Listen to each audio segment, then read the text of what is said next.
Back for another quick trading idea. This time we're going to be on gold. Gold has been consolidating as of late as it tries to figure out what the market wants to do.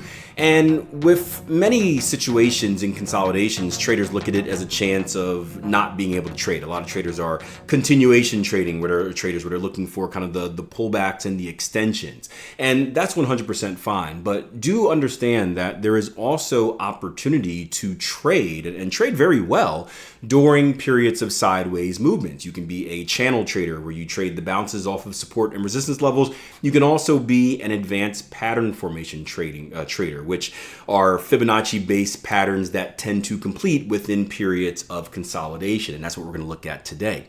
We're going to go down to the 4-hour chart, and what you're going to see is a potential Cypher pattern, a bearish one, setting up, and I'm going to walk you through it.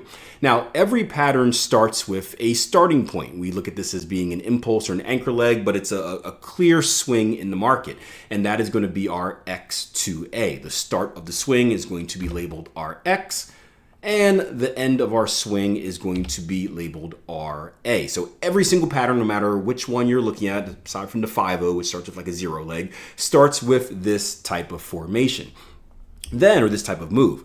Then what happens next really helps us determine what type of pattern it may be. So you can see that the market retraces. And what I'm going to do here is I'm going to draw a Fibonacci retracement from the high of my X to the low of my A.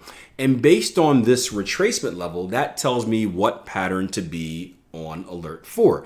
Now, in this particular case, not to walk you through every single pattern, this B leg hits the 50% retracement, which means I would be on alert for either a bat pattern or a Cypher pattern, as far as the ones that I personally trade.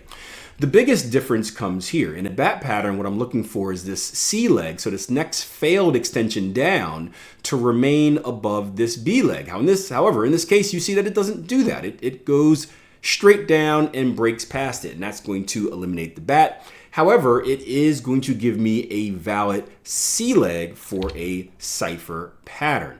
What I'll do next is I'll take that Fibonacci retracement tool that I drew earlier. I'm going to drag it from the high of my X all the way to the low of my C.